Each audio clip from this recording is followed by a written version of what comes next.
Good morning, everyone. My name is Teresa Conroy-Roth, and you are watching the Lightning Leadership Series. With me today is my friend and super connector, Doug Theis. Doug, welcome to Lightning Leadership. Thank you for having me, Teresa. Absolutely. So, Doug, we're just going to kick it right off. What was your zap moment with leadership? I was on a team at Methodist Hospital of Indiana shortly before the merger with IU Health, or that became IU Health.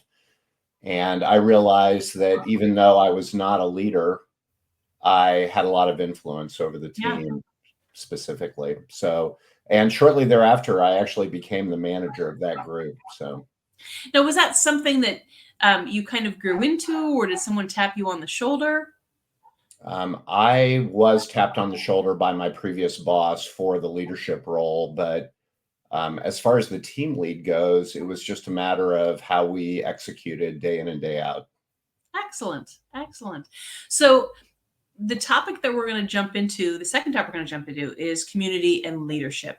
And I know you have started and created and launched the IT Leaders Group. And I know that you have them been going on in Columbus, Indianapolis, Fort Wayne, Louisville, and I think I heard Denver just Denver recently. too. Did I Yep. miss one? Nope. You're right on the money. Perfect. Perfect. So tell us about the organization. Um, IT Leaders is a leadership community for staff IT directors. Most of those people, just like me back in the day, don't network. They go to work and they get their work done and they come home.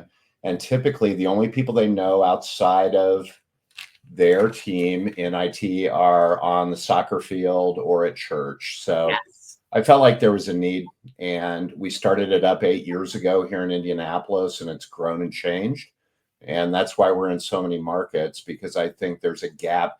My group is focused on directors and managers. So that middle manager, which Mm-hmm. often gets zero leadership training.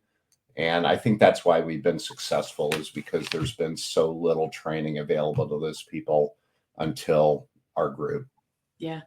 What feedback have you heard from the community and what types of programs do you offer? Now, I know you've got a great mix of leadership programs and then a little bit more technical programs, but tell the audience a little bit more about it.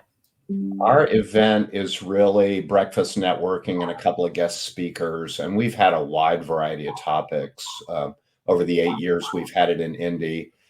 I think we've also had a boot camp in times past, a Leadership 101 course.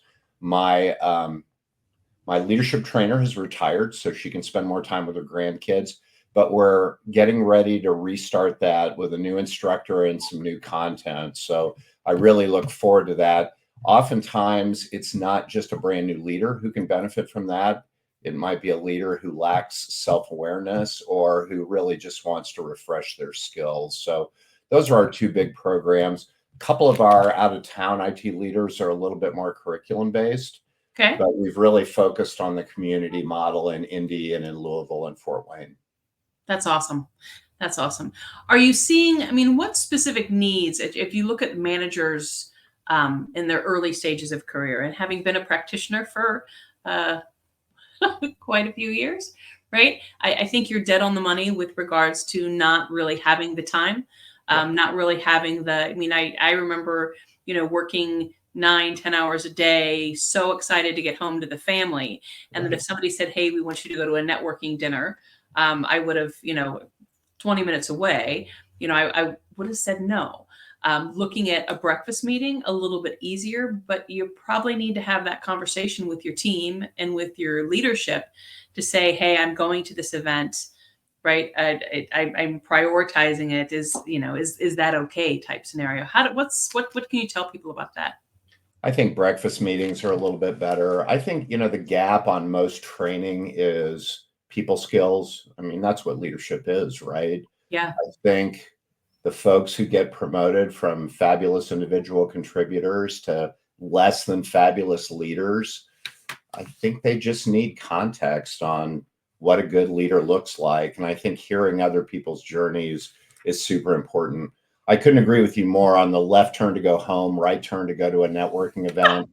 We all know what the choice is going to be, especially when you have children or have home commitments. I think it's very difficult to make those moves. We focused on the guest speakers because I think it's very easy and low friction to attend and hear those stories that they tell about their own leadership journeys. I often have one speaker who's a guest CIO or a guest leader, and then the other speaker is oftentimes a consultant who focuses on a particular issue. A couple of weeks ago in Indy, we had the topic of burnout addressed Yeah. by a local leadership coach. I think everybody can relate to that one. Yeah. So, yeah. Absolutely. I mean, I've attended many of the sessions, and I always find them, quite helpful. I think this last one, in particular, I think those stories of leadership and excelling and things to look for in your own career are incredibly helpful. I think if you can listen to somebody tell a story, whether it turned out fabulous or whether it turned out as a learning experience, right? There's hopefully something that you can take back into your own journey, and possibly, enhance or refine or tune or not have to go through, by having those stories. I think you're right. We also record those events now. So Expedient's YouTube channel has the past IT leaders events in their entirety recorded. We've also got an IT leaders podcast now where we pry out the audio from the speakers themselves and have those available. So that one's called IT Leaders. Just use the podcast aggregator of your choice, and anyone can get access to those. There's no paywall, nothing like that. That's awesome. Well, Doug, thank you so much for coming on today. I greatly appreciate you and your time and the work that you're doing throughout the community, both here in Indianapolis and across the country. So I appreciate you. You're welcome. For those interested in reaching out to Doug, please feel free to do so on LinkedIn. He also mentioned the Expedient YouTube channel as well as the Spotify channel. And then from a Lightning leadership perspective, please feel free to like, to comment, and share, and promote positive energy. Doug, thank you again. Have a great day, Teresa. You too. Bye.